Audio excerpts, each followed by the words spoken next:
Protocolos de atención y prevención de la violencia sexual en las escuelas de educación inicial, básica y especial. 1. ¿Cuál es su objetivo? Proporcionar elementos conceptuales, estrategias y mecanismos para la atención y prevención de casos de violencia sexual en las escuelas de educación básica pública y privada, con la finalidad de salvaguardar la integridad de los alumnos, y sensibilizar a la comunidad educativa para provocar una respuesta contundente a favor del respeto de los derechos humanos de las niñas, niños y adolescentes. 2. ¿Cuáles son los principios generales que rigen la atención de NNA? El artículo 1 de la Constitución Política de los Estados Unidos Mexicanos, en su párrafo 3, dispone que todas las autoridades, en el ámbito de sus competencias, tienen la obligación de promover, respetar, proteger y garantizar los derechos humanos de las personas de conformidad con los principios de universalidad, interdependencia, indivisibilidad y progresividad. 3. ¿Qué se entiende por universalidad? Universalidad. Todas las personas, sin distinción, tienen los mismos derechos. 4. ¿Cómo se entiende la interdependencia? Interdependencia. Se refiere a la forma integral y armónica que reviste el cumplimiento de los derechos. Esta característica orienta directamente la manera en que el Estado debe elaborar sus normas y políticas. Para garantizar efectivamente los derechos humanos, plantea que la falta de cumplimiento de un derecho impacta de forma negativa en la satisfacción de otros derechos y, por tanto, para poder cumplir con la obligación de garantizarlos, las estrategias legislativas y políticas tienen que atender todas las dimensiones de la vida de la persona que se encuentren vinculadas con el goce y ejercicio de sus derechos. 5. ¿Qué se entiende por indivisibilidad? Indivisibilidad. El disfrute o la garantía de un derecho no pueden privilegiarse a costa de ningún otro, pues todos los derechos tienen la misma jerarquía, en el entendido que son derechos humanos prioritarios y fundamentales. 6. ¿Qué es la progresividad? Una vez que el derecho ha sido reconocido y protegido por el Estado, este no puede volver a ser negado o restringido. 7. ¿Qué dispone la Ley General de los Derechos de las niñas, niños y adolescentes?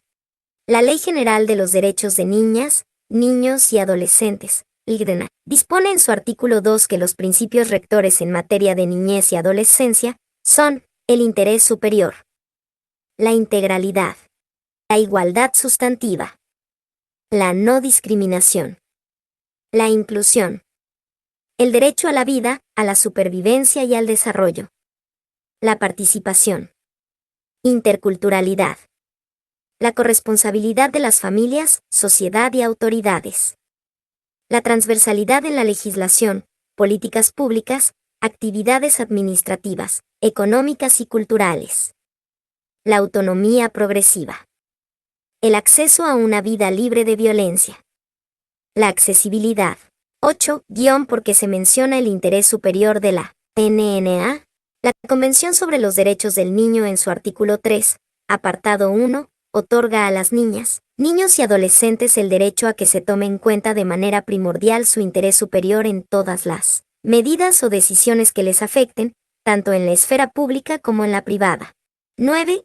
Que menciona la Constitución Federal en el artículo 4. La Constitución Federal, en su artículo 4, dispone que en todas las decisiones y actuaciones del Estado se velará y cumplirá con el principio del interés superior de la niñez y adolescencia, garantizando de manera plena sus derechos.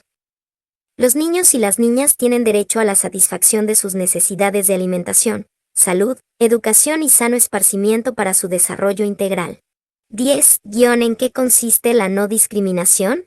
En el artículo 2 de la Convención sobre los Derechos del Niño se establecen diversos motivos con respecto a los cuales está prohibido discriminar, en particular por razones de raza, color, sexo, idioma, religión, opinión política o de otro tipo, origen nacional, étnico o social, posición económica, impedimentos físicos, el nacimiento o cualquier otra condición del niño, de sus padres o de sus representantes legales.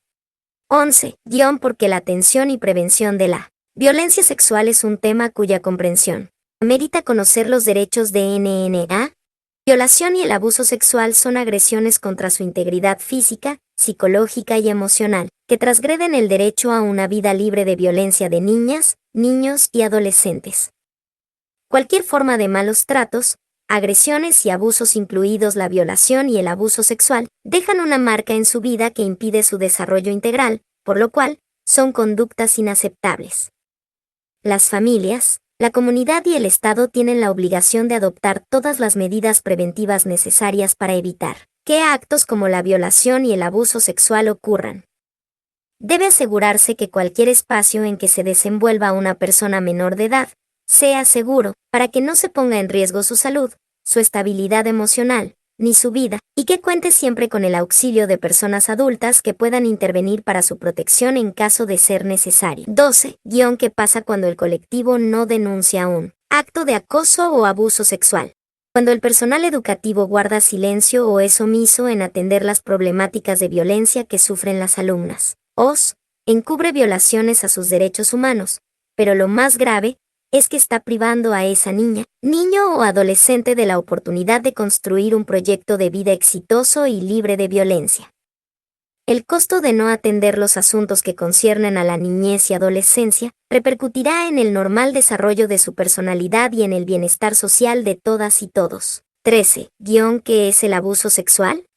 Se entiende por abuso sexual la interacción de la persona adulta que ejerce poder y / o control sobre una persona menor de edad para estimulación sexual de sí misma, o hacia la niña, niño y adolescente y / o algún tercero, pudiendo existir o no contacto físico. 14.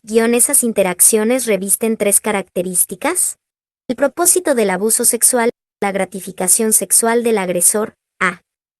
Existe una diferencia de edad, y por tanto asimetría en el desarrollo y conocimientos entre los agredidos y el agresor, de tal manera que constituye un abuso de poder de este, último, hacia los menores de edad.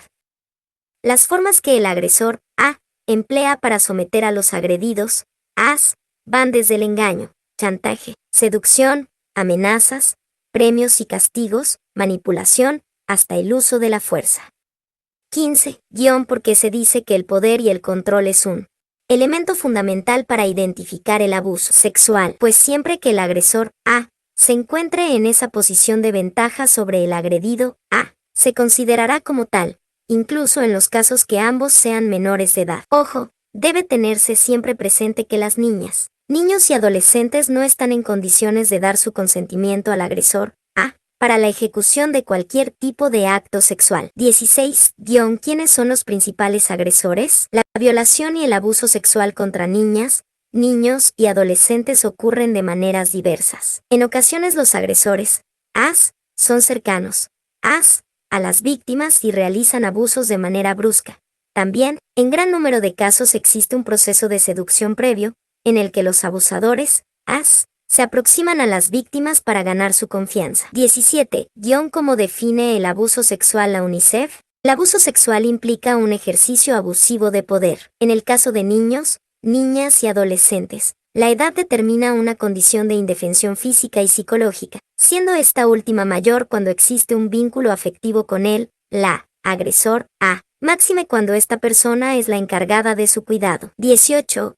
¿Cuáles son las formas de abuso sexual? Comúnmente se piensa que el abuso o las agresiones sexuales implican contacto físico. No obstante, existen diversas formas en que pueden presentarse, las cuales se clasifican en A, por tipo de contacto, físico y sin contacto físico. B, por tipo de vínculo, familiar y extrafamiliar. 19. ¿En qué consiste el abuso sexual físico? De genitales, glúteos o pechos del agredido, A, por parte del abusador, A, por encima o debajo de la ropa. Convencer u obligar a niñas, niños y adolescentes a tocar los genitales del abusador, A. Frotamiento de los genitales del agresor / a contra el cuerpo o encima de la vestimenta del niño, niña o adolescente. Besos sexuados en la boca o caricias en otras partes del cuerpo por encima o debajo de la ropa. Contacto bucogenital entre el abusador, A, y la niña, niño o adolescente o succionar, besar, lamer o morder pechos o nalgas u otras partes del cuerpo con interés sexual. Violación, que es la introducción del pene en el cuerpo de la niña o niño por vía vaginal, anal o bucal, o bien por vía vaginal o anal de cualquier elemento, instrumento, o cualquier parte del cuerpo humano distinta del pene por parte del agresor, A, con fines sexuales. Estas conductas en la mayoría de los códigos penales de nuestro país se considera agravada cuando es cometida contra una niña, niño. 20. Guión en que consiste el abuso sexual sin contacto físico. Sexualización verbal, es decir, hacer referencias verbales explícitas o insinuaciones sexuales, comentarios sobre su intimidad sexual en persona, por teléfono, redes sociales, cartas o mensajes. Inducción a que la niña, niño o adolescente se desnude o masturbe delante del agresor. A. Observar o tomar fotografías a niñas, niños y adolescentes mientras realizan actividades privadas. Por ejemplo, ir al baño, asearse, vestirse o desvestirse. Exposición de material pornográfico a un niño o niña. Ejemplo, revistas, películas, fotos, cualquier material impreso o electrónico. Exhibición de genitales y /diagonal o automasturbación por parte del abusador. A. En la presencia de un niño, niña o adolescente. Realizar actos sexuales intencionadamente en la presencia de una persona menor de edad. Utilización del niño o niña en la elaboración de material pornográfico. Por ejemplo, fotos o videos, ya sea que los actos sexuales se lleven a cabo o se simulen. 21. Guión en que consiste el abuso sexual por tipo de vínculo familiar. Toda interacción de índole sexual con niñas, niños o adolescentes por parte de un pariente por consanguinidad o adopción, como puede ser padre /diagonal madre, abuelo /diagonal abuela, por hermanos, tíos, sobrinos, primos, o personas que son percibidas como figuras adultas parentals, parejas de la madre y /diagonal o padre. 22. Guión en que consiste el abuso sexual por tipo de vínculo extrafamiliar. El agresor, A. Puede ser alguien que pertenece al entorno de niñas, niños o adolescentes, a quien conocen y frecuentan, por ejemplo, vecinos, amigos, de ellos, o parejas de alguno de sus familiares, profesor, o personal educativo, entrenador, integrante de un culto religioso, cuidadores, 23. ¿Cuáles son algunas medidas para lograr una inclusión para todos? Existe la creencia popular de que el abusador sexual puede ser únicamente una persona perturbada psíquicamente, con algún trastorno o enfermedad mental importante, degenerada, violenta o antisocial. Sin embargo, las investigaciones psicológicas señalan que no existe un perfil único del agresor, sexual, ya que éste puede ser de cualquier clase social, vivir en un medio urbano o rural, tener cualquier nivel educacional, profesión o actividad, cualquier raza, religión, género, orientación sexual o estado civil. 24. ¿Cuáles son las estrategias más empleadas de un abusador? Abuso de confianza previa. Valerse de la relación familiar, de amistad o trato frecuente para accesar al cuerpo de las niñas, niños y adolescentes. Utilización del chantaje emocional para convencer al agredido. Ejemplos. Es normal que nos demos besos. ¿Por qué no me dejas acariciarte? Es que no me quieres. 25. ¿Cuál es el perfil de las víctimas de abuso sexual? Toda niña, niño o adolescente pueden ser víctima de violación o abuso sexual. No existe un perfil o característica específica que determine la ocurrencia del abuso. Puede presentarse en todos los niveles socioeconómicos, religiosos, educativos y en cualquier etapa de la niñez o adolescencia. 26. ¿Cuáles son los factores de riesgo? Son aquellas características o cualidades de las personas, comunidades y el entorno social, vinculadas a una probabilidad de causar un daño. Por ejemplo, educación sexual ausente o deficiente, edad y sexo de las niñas, niños y adolescentes, baja autoestima, necesidad de afecto y /diagonal o atención o ausencia prolongada de los progenitores. Crecimiento en un entorno de relaciones violentas o discriminación. Niño o niña con actitud pasiva, tendencia a la sumisión o timidez. Baja capacidad de toma de decisiones. Condiciones de aislamiento, carencia de redes familiares y sociales de apoyo. Falta de vivienda o vivienda que no reúne condiciones adecuadas. Discapacidad. 27. ¿Cuáles son los factores de protección? Son aquellos aspectos del entorno social y competencias de las personas que favorecen el desarrollo integral de niñas, niños y adolescentes, se relacionan con estrategias de prevención y destrucción de ciclos de violencia sexual, desarrollo de una buena autoestima a través del apego seguro, valoración de su cuerpo, buena comunicación, expresión de sus sentimientos, respetar sus propios límites. 28. ¿Cuáles son algunas estrategias de autocuidado para NNA? Fomentar el autocuidado en niñas, niños y adolescentes implica la valoración de la vida, el cuerpo y la salud, como una herramienta preventiva ante cualquier situación de maltrato y abuso sexual, que les permita tanto a niñas, niños y adolescentes como a las personas adultas de la comunidad educativa enfrentar posibles situaciones de abuso sexual en los planteles educativos, en sus familias y en cualquier entorno social. 29. ¿Cuáles son las consecuencias del abuso sexual? El abuso sexual atenta y pone en riesgo el normal desarrollo de la personalidad de la niña, niño o adolescente, así como la comprensión sobre su propio cuerpo y sus sentimientos. Con ello, se violentan también las reglas sociales, legales y sus derechos humanos. Cuando es cometido por familiares disminuye profundamente la posibilidad de desarrollar relaciones confiables, cercanas y seguras con madres o personas significativas, lo cual eventualmente repercutirá en sus relaciones futuras. 30. ¿Qué siente un NNA abusado? Culpa, vergüenza, traición y desconfianza, disonancia cognitiva, confusión, miedo y vigilancia constante, pacto de lealtad y de protección mutua con el abusador. Puesta en marcha de mecanismos de defensa para sobrevivir. 31. ¿Cuál es el daño físico y mental? 32. ¿Cuáles son las alertas o indicaciones de violencia sexual en NNA? En el caso particular de la escuela, la atención y prevención de situaciones de agresión sexual suponen grandes desafíos. Detectar un posible caso implica el conocimiento o la sospecha de que un alumno o alumna está siendo dañado por otra persona de la comunidad educativa, de su familia o de su comunidad en general. Se tiene que actuar con oportunidad y especial atención, denunciar los hechos ante las autoridades correspondientes y brindar un puntual seguimiento. Señales físicas. B. Indicadores emocionales o de comportamiento. 33.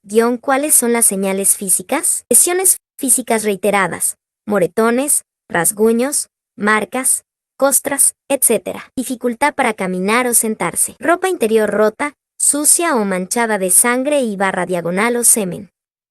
Dolor, ardor, enrojecimiento e inflamación en la zona genital. Lesiones genitales, úlceras o hemorragias en los órganos genitales externos, zona vaginal o anal. Flujo vaginal, infecciones de transmisión sexual. Dolores de cabeza o estómago constantes. Enfermedades frecuentes. Intentos de suicidio. 34.